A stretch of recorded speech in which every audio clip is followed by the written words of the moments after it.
So for this particular talk, we're going to talk about the anterior cruciate ligament. And for the purpose of this, we're going to refer to that from now on as the ACL. This is a very common injury, and therefore it's something that's very, let's say, expected to come up for any of the exams. It's also something that generally is painless. So you could actually have a patient who has an ACL deficient knee to examine, because like we've said previously, you want to have somebody who can be examined multiple times, but also that they have to be then therefore pain-free to allow this to be the case. So what we move on to is our usual run of the titles that we've used previously. So the definition of this would be a partial or a complete disruption or rupture of the ACL of the knee. Now the incidence of this depends on what you read.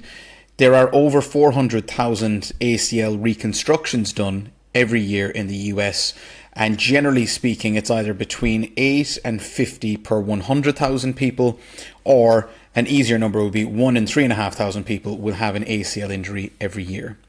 The etiology of this is something that I need you to focus on as well.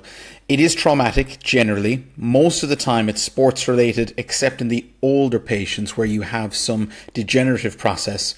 And between 70 and 80% of these cases are actually non-contact. And when you watch them, it does happen during the tackle, but actually it happens just before the tackle because somebody has probably gone into a pivot movement, gone into a step, tried to sidestep another player, and then obviously the other player is tackling them at that point, but the ACL injury actually happened before contact. There's a valgus force across the knee. Generally the foot is planted either with a directional change, or it's something that's happened where they've come down from a landing position and the landing angle is a question, and then the tibia is internally rotated, and then this goes on to proceed to extreme rotation, and then the ACL tears. The signs of this initially will be that you have an effusion or a swelling. You'll have some bruising sometimes, but not always. Blocked in extension, but it's a soft block. And what I mean by this is that they have such an effusion they can't fully extend their knee, but there is no actual physical lock or block to extension.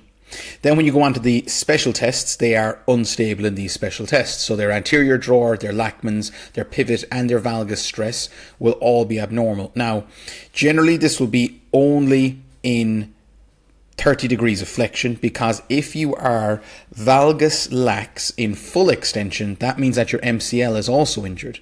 So what you should expect to see is that they are normal on valgus stress when they're in full extension, but when you bring them into 30 degrees of flexion, that then their valgus ends up being positive. So if you are already lax with the knee in extension, it means that you are not dealing with just an ACL injury.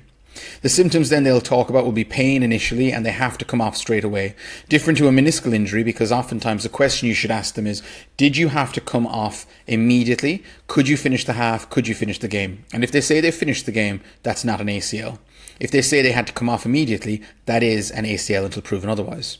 They'll say that they're getting swelling. They'll say that they have instability, normally in turning, but also in coming down the stairs. Investigations generally will be your clinical examination. You get the MRI so that you have objective findings to prove that that's a justified reason to operate on them, but also you're looking for any other injuries: MCL, medial meniscus, PCL, lateral meniscus, posterolateral corner, and lateral collateral ligament. The treatment then can be broken down into 3 ways, but ultimately it's 2 ways actually, because we don't repair them. They're non-operative, and not every patient with an ACL injury needs surgery, and it depends on expectations, return to sport, and also how unstable they are and how arthritic their knee is and their age. But let's say that we are dealing with surgical management, we are dealing with reconstruction and not repair. And the reason is that there is plenty of evidence out there that says repair is a bad idea and it doesn't work. Prognosis is worse for females, worse for younger patients, but otherwise it's good. Depends on their rehabilitation as well. 10% surgery, 90% physiotherapy, and that's what I say to all my patients. Worse with associated injuries that we've touched on, which would be meniscal injuries especially, and other collateral ligament injuries. This MRI finding shows you that you've got bruising here with the high signal and bruising here, and this is a pivot shift pattern, and it is pathognomonic of ACL injury. End of story.